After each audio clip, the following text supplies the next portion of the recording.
Hi, Marcus. Really good to meet you again today. Really interested to hear a little bit about your career.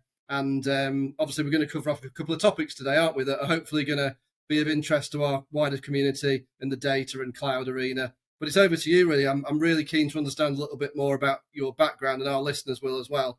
People watching this, just what's brought you, in a nutshell, to where you are today. You've worked with some really interesting businesses like Tintree, VMware, and obviously where you are now. So yeah, what's brought you to where you are today? Certainly. Thank you, Simon. Pleasure to speak with you today. So I've been in the industry for over 30 years. Just very quickly started my career in digital equipment, DEC. Yeah. Very interesting. The passion there quite some time ago was to really cover networking, storage, server. Then we went through the client server at time in our careers. So it was a very nice overview of the marketplace. Yeah. We worked very closely at that time with SAP R3, with VMware with Oracle for VLM, very large memory. So it really was a great, for a rookie, it was a great start to understand the industry. People often say that about those businesses. Yeah. They were. It was almost like a university background. I went to their European headquarters to set up the strategic bid center to focus on very large deals. So great learning. Moved my way through EMC. So again, I was a sales director at EMC running telco. Fascinating organization. This was at the beginning of the 2000s. Great focus, great execution, and very enjoyable. Good learning for me. Yeah. I then went to Cisco, which running their advanced technologies, working for Chris Dedicoat, and that was again across an EMEA-wide role. Very exciting, taking the emerging technologies like the MDS 9000, a multi-layer data center switch, and turning it into $1 billion business. That was very, very exciting. That got us through to about 2005, where I wanted to start joining some startups. I was extremely fortunate. I became vice president of EMEA for Riverbed Technology, pre-IPO. Starting with very small teams, Simon, starting with 2 or 3 people, one technical, one sales, myself, and then growing that up to 211 people over 7 years. And doing $500 million of revenue in EMEA is very satisfying. So post IPO, lots of challenges on the way. You've got to focus and hire the right people. Hiring the right people is 1, your personal network. It's 2, having some very distinct, credible recruiters that you rely on and you sort of build a relationship with. There are, can one hire 100% perfect people? No. You've got to understand when there are limitations. I have an ethos and a view, though, that it's our duty to make people better at what they do. So there's a responsibility as a leader, as a manager, as a driver of sales, to enable people, to empower people for confidence.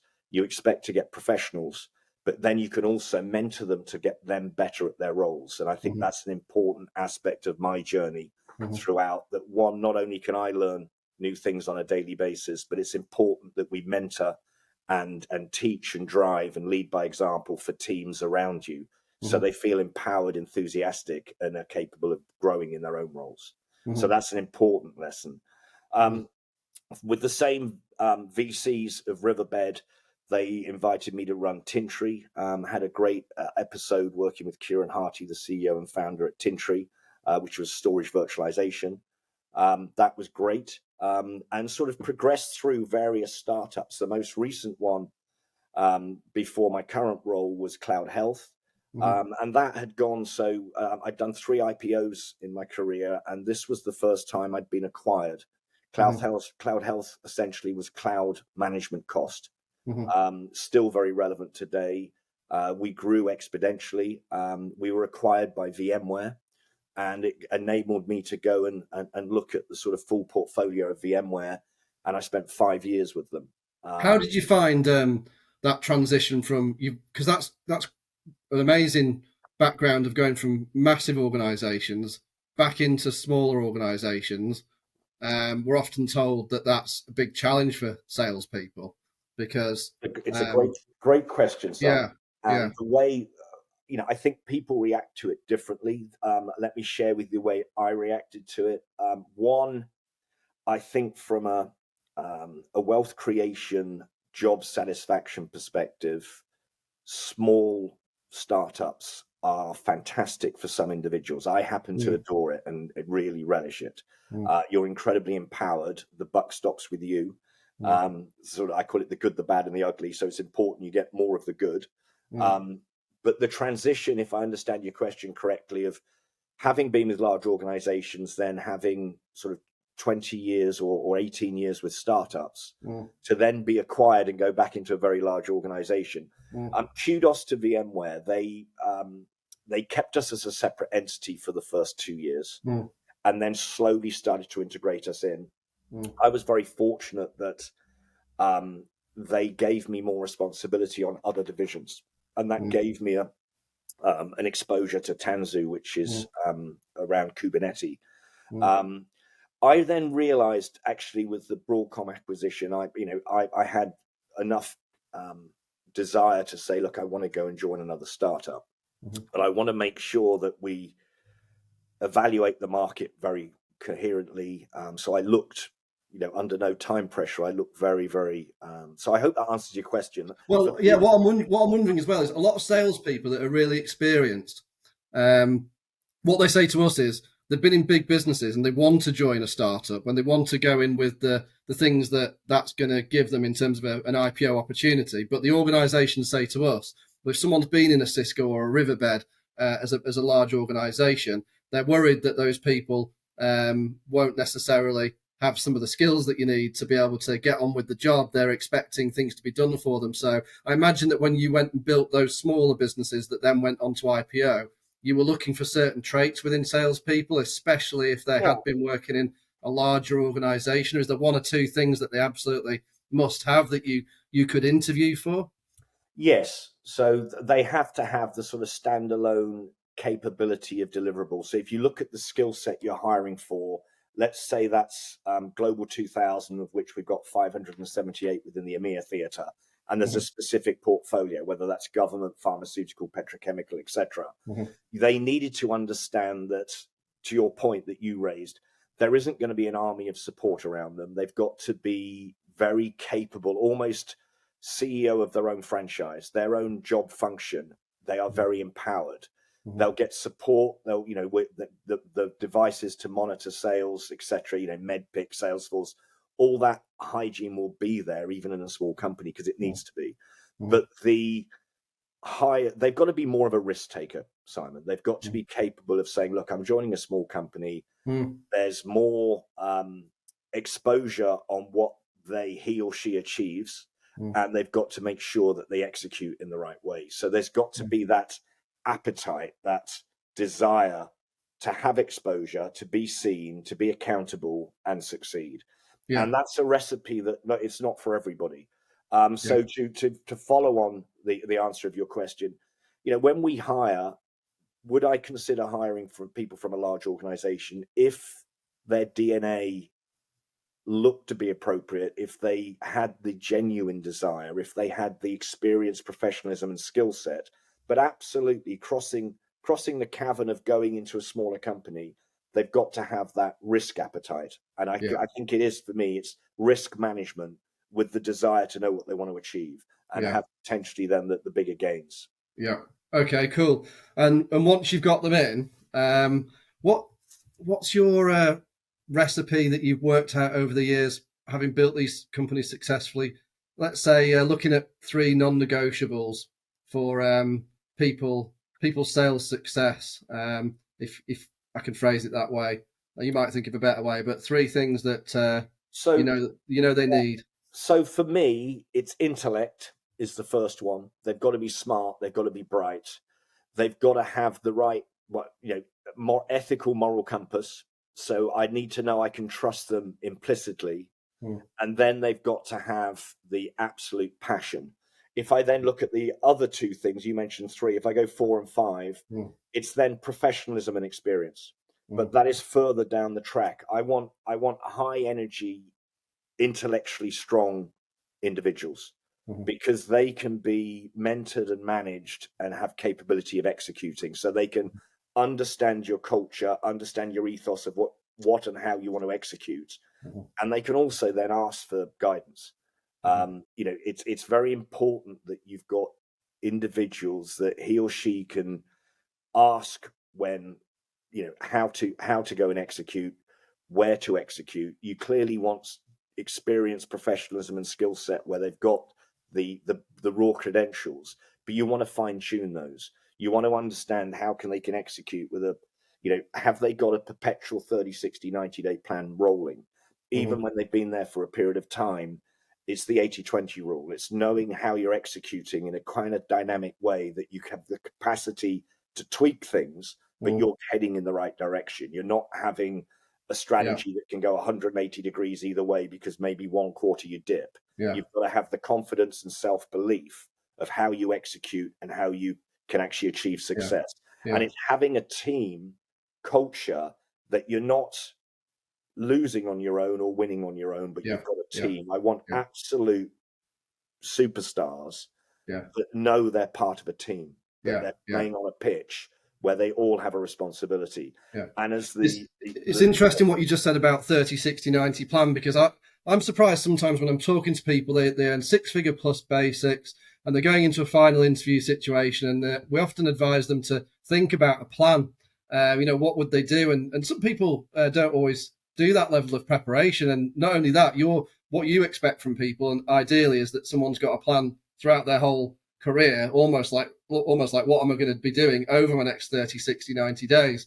That's interesting that you expect them to always have that, because everybody has a slightly different style, Simon. My view is I always want to, if I'm interviewing for a role or I'm interviewing candidates, they need to ask intelligent questions. And to your point on reasonably well-paid salaries, people, you expect that. But I need people to go a stage further. I need them to say, look, assuming I've started with this organization and assuming I've conceptually understood what the platform represents, the USPs, and where it positions within the market, how then would I go the next stage? Because I feel my advocate for what I call Monday to Fridays.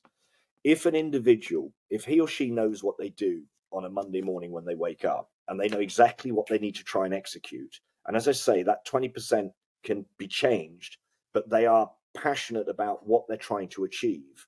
And going back to the large company scenario, in large companies, people can actually go a whole quarter, 90 days, without kind of knowing what their brief is. Leadership needs frankly a wake-up call there. You've got to empower individuals to know what is expected of them, to interact with them, that they are confident to know how to execute. There are going to be bumps on the way, Simon. At the moment, going from technical teams in the space I'm of Kubernetes to then get senior leadership sign off, that bridge, that link in the chain of having champions that tend to be more technical to get the business justification is a real, if you just approach it with flat feet, you're not going to get there. You've got to be agile and you've got to be intelligent, and you've got to position yourself as if you're the customer today. Customers are sophisticated. Customers are under significant constraints with high interest rates, with potential challenges around efficiency. No matter what sector they're in, they need to be procuring technologies that absolutely give a very defined, clear return on investment.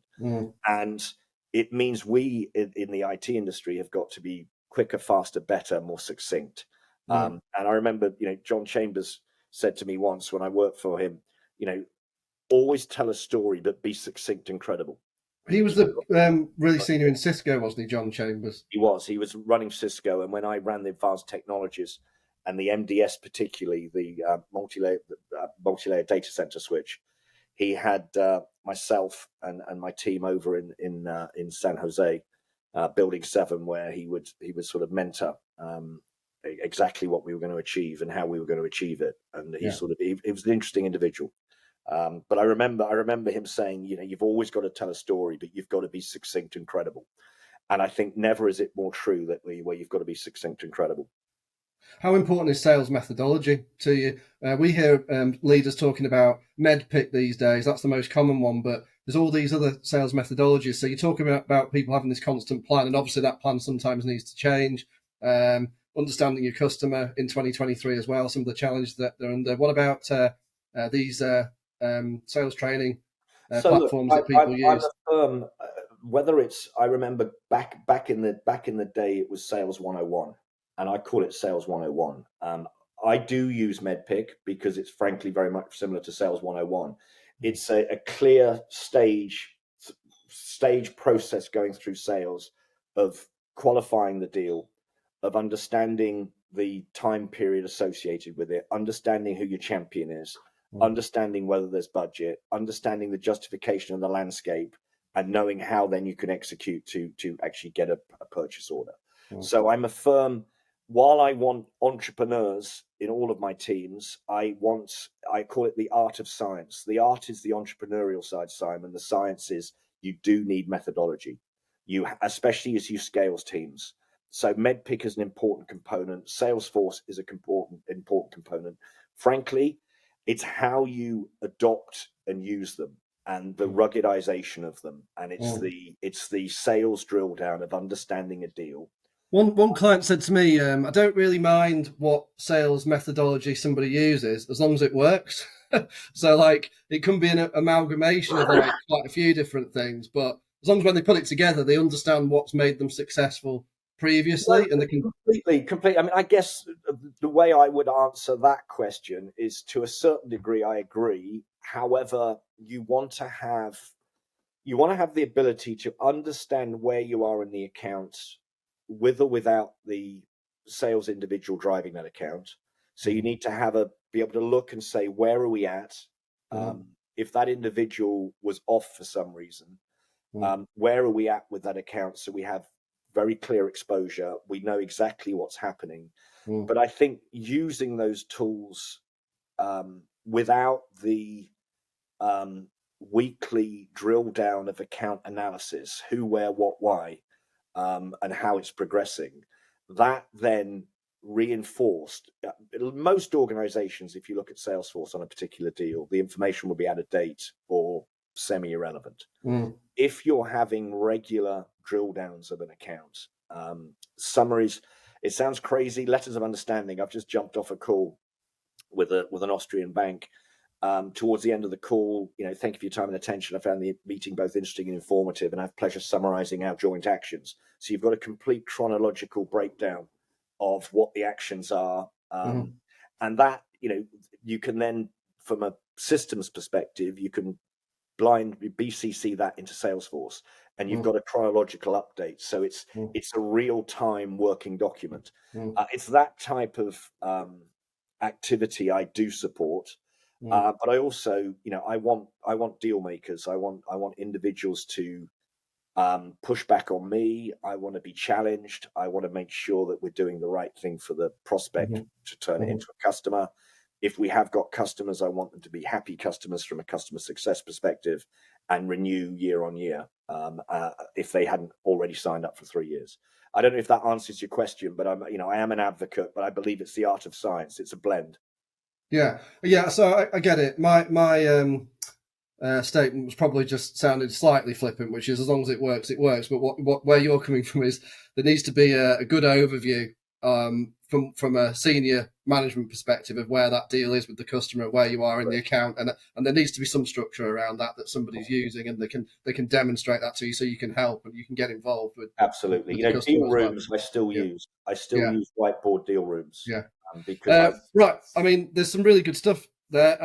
I think some of the things that we're all facing at the moment, there's some pretty common challenges. I was at an event yesterday, which was a DTX digital transformation event in Manchester, where there's quite a few cloud and cyber companies and a lot of software development companies that sort of sit alongside a lot of those organizations as well.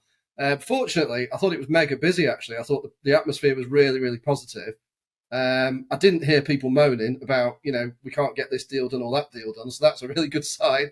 I thought that the general atmosphere was really good. It's great to see, obviously, post-COVID, those events have come back, hugely now. But I think my question here is 2023, we're nearly halfway through it. We're not far off.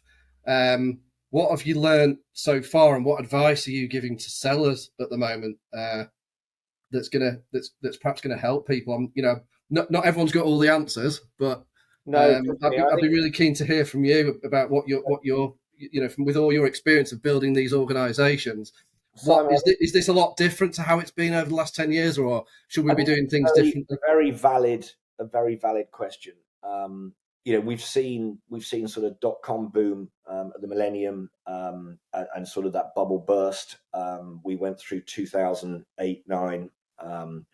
I think this is it is slightly more challenging. I think if you have the right technology, if your platform genuinely provides value, if it genuinely reduces cost, and you can demonstrate that, without a doubt, what I'm seeing is budgets are tighter for organizations. People have pulled their belt in. So they're procuring things that genuinely are giving them value. And it's not instant gratification, but you've got to demonstrate a return on investment, a total cost of ownership in quite a profound way. It can't be too binary. It's got to be more intimate and bespoke for that organization.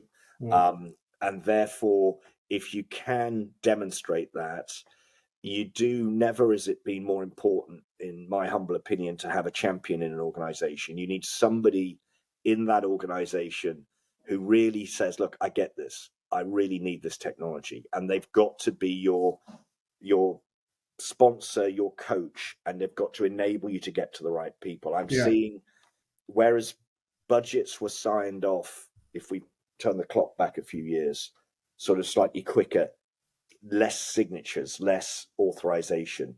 We've now got sign off going right the way through to the CIO's office and sometimes to the CFO's office. That's not only on SME, but that's also in enterprise. And some of the MSPs.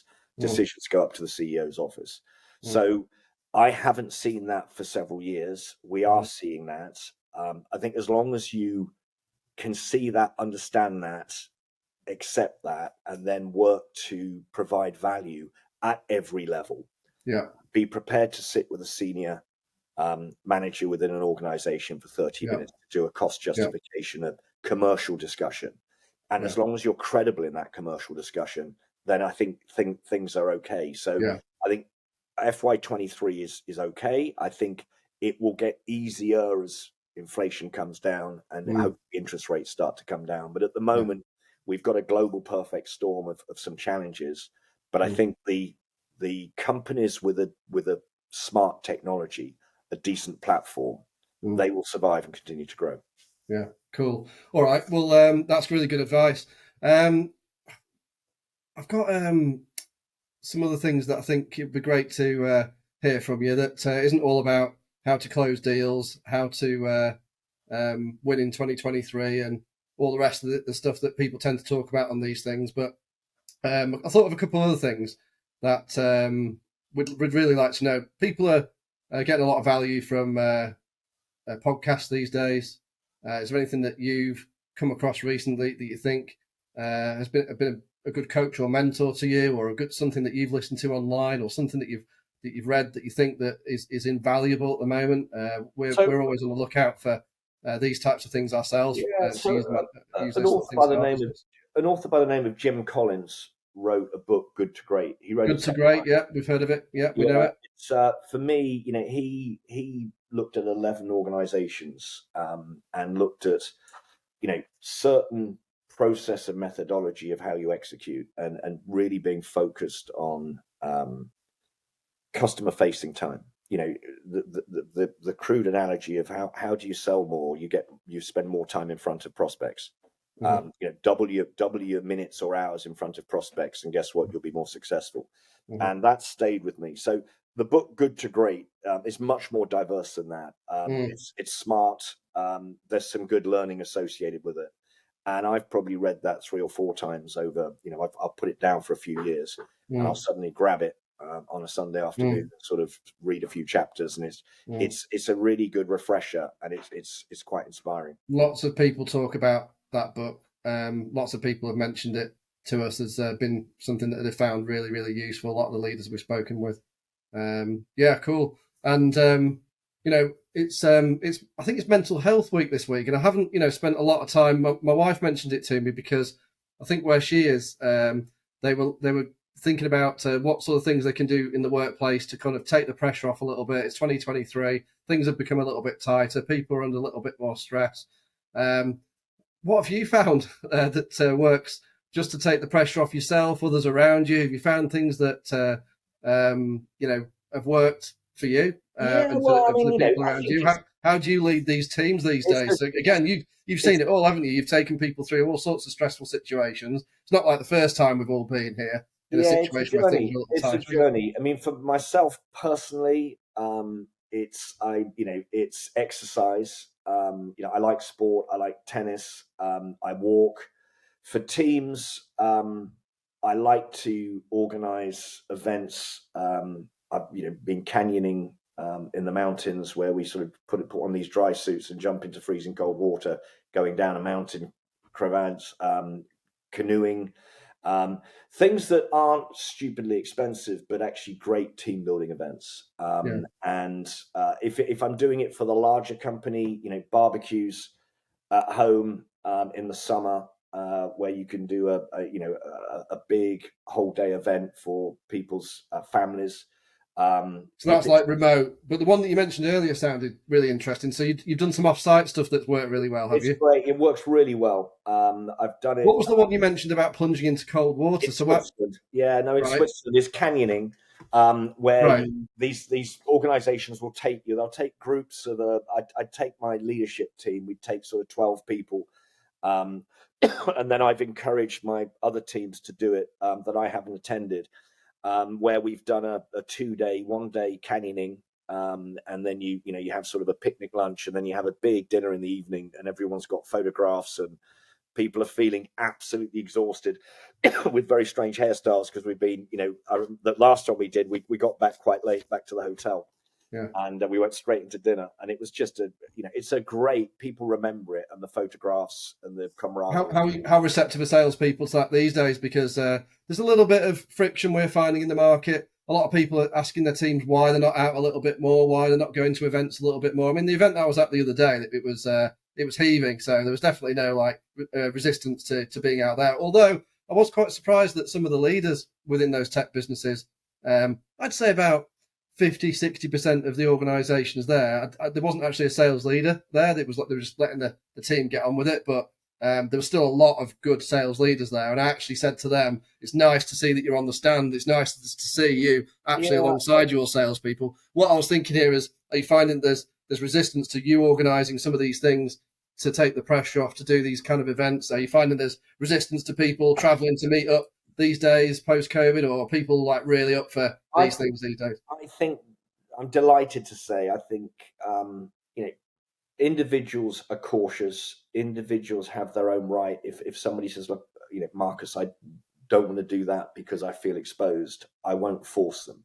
Yeah. But on the whole, culturally, everybody came with me on this recent trip. And going back to events, I've just been at KubeCon in Amsterdam last month.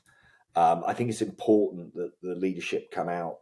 We had some great interaction with prospects, and it's good that the teams see you in action. So look, Simon, everybody has a slightly different nuance, a slightly different approach. I'm not saying that my methodology is right, but I think when you get feedback from the teams that they really, they loved what they did, they really enjoyed it. Having the odd dinner with teams to make them, not only teams, but individuals, to listen to them, to have outside the office space, outside, and the office space is including home now, but the ability to sit down and just listen to individuals, not so much saying, I want to understand what's happening here, here, and here, but listening and understanding where they are in their life, what's giving them pressure, what's concerning them, what's motivating them, and just getting to know them in a way where you build up a good intimacy and a good relationship where they feel comfortable and confident they can share things, and you can, do the same. But you also, there's an element of mentoring, but there's also an element of camaraderie and support in a climate where, very few people have not got a bucket of problems, on their table, and it's how you manage them and how you approach them. So Yeah. I think it's many and varied, but that's the style we adopt. I try and Yeah. get teams together on a monthly basis. I was going to say, how often, when do you do it? When do you sort of strike and think, right, we need to get everybody together? It's great. By the way, some of the stuff you were saying there, I thought was really, really good about how important it is to listen to individuals. Everyone's got a bag of problems. Of course, they have. They're all human beings running busy lives, busy families. If you're not spending some time getting to know the people that you're expecting to perform for you and really understanding them, then how can you possibly then help them? You really need to understand more about them. But I know we were talking about the events because I was quite interested in what you're doing to take the pressure off the teams. How often are you getting them together? What's working for you? What do you find? I try and do monthly. Sometimes when you've just run a QBR, which I try and do face to face as well. So it averages monthly, Simon. But then I will try and I'll look at individuals. I'll see who's potentially, a bit more challenged, struggling a little bit in certain areas, and that's when I'll double down and have a dinner. Just sit and try and understand how we can help nurture. I'm a firm advocate of growing people in their roles. So no matter whether they're an SDR, doing lead gen, whether they're an enterprise account exec, whether they're a channel individual, they all have certain nuances, and it's massively important that all those groups, from MQL, marketing qualified lead, to sales qualified lead, all those areas have to be strong bridges, so you don't get issues. And having individuals knowing, because not everybody is going to get on with everybody all the time. So just knowing the dynamics, knowing how you can manage it, knowing how you can get the best out of it, and knowing ultimately that the culture is an open, honest culture that people execute in a professional way. If there are certain in-stone parameters, then you can afford to give people, empowerment and areas that make life colourful. So I hope. How do you manage that? I'm sorry, I'm going off on a little bit of a tangent, but it's just interesting. I think we've gone on to leadership here, haven't we? We're talking about exactly how you manage people, which is so important in leadership roles. So if how do you manage that bit where you want to help somebody, they might be falling behind a little bit, and you decide to take them for dinner? So what I'm thinking is, from their perspective, they might be thinking, we do the team events, but hold on, Marcus wants to take me for dinner. So is that like, am I in trouble? Have I got a problem? Is that just, how do you actually manage that psychological situation? It's a great question. If it's one of your direct reports, it's very straightforward because you're having a lot of interaction with them. If I understand your question, if it's not one of your direct reports and you're saying, let's have some, let's catch up for a drink, let's get a bite to eat, you don't just land it on them. You kind of nurture it through, where you're talking through an issue. You say, look, actually, I think I could do with a bit of fresh air. Why don't we meet up? Why don't we can discuss this? So you build your way into it versus, Simon, we're going to see each other tomorrow night, 7 p.m. And you think, why am I seeing it? Why am I seeing the individual? So they know what the discussion's about. I'm a firm advocate of transparency. I want people to always understand where I'm at from, what we've got to execute, what I like, what I dislike. What I don't like is miscommunication or an inability to know what someone's. Yeah. So there's no surprises with you. It's transparent. You've been talking with people for a long time. You generally, I imagine, take people out for lunches, dinners, etc. Anyway, so cool. So that they know that you're trying to support them, and it's not a big surprise. It's not trying to mislead. Look, I always, I report to the president in the US. I expect pretty open transparency from him. If he'll occasionally ask things, and you, at the back of your mind, you think, what is he actually really asking? That's never been a positive emotion for me to have to manage. And I'm quite a, somebody who will qualify something pretty deeply and understand. But when that's not made me feel particularly good in the past. So I always try and learn from that I don't want to behave like that, because nervous energy for an individual is only going to make them less productive, less loyal, and give them, medically a lot of pain. And I don't want that. That's That's not what I'm about. I want people working hard, executing well with my guidance, but enjoying themselves. You know, we're in IT. I've been very fortunate in IT, but I want people to enjoy their life, enjoy their families, and enjoy their success. And if I can be a component to help with that success, but I need them to be enjoying their overall, you know, framework of life, which, you know, family, dear friends, you know, I want work to be low down on that threshold. But when you are there, I want people to really perform, and it's my duty to help them perform. Sounds like a good recipe. Yeah.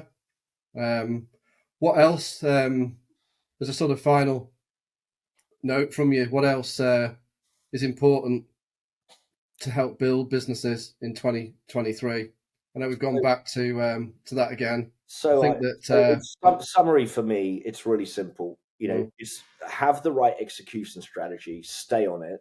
If you're really confident, I talked earlier about the 80-20 rule. If you're confident you've got the right strategy, and if you've done the homework, you probably have, you know, certainly tighten your belt a couple of notches if it's tough, but stay on it. Have the conviction, confidence, and passion to stay on it. Tweak that 20% where you need to, but don't do 180-degree about turn, because you'll end up just dying probably quicker. Stay focused, stay confident, and have the confidence and passion to execute, and you'll reach success. Cool. Brilliant, Marcus. Really appreciate it. And there's some real good nuggets there. So I really appreciate your time today. My pleasure. We'll chat again soon.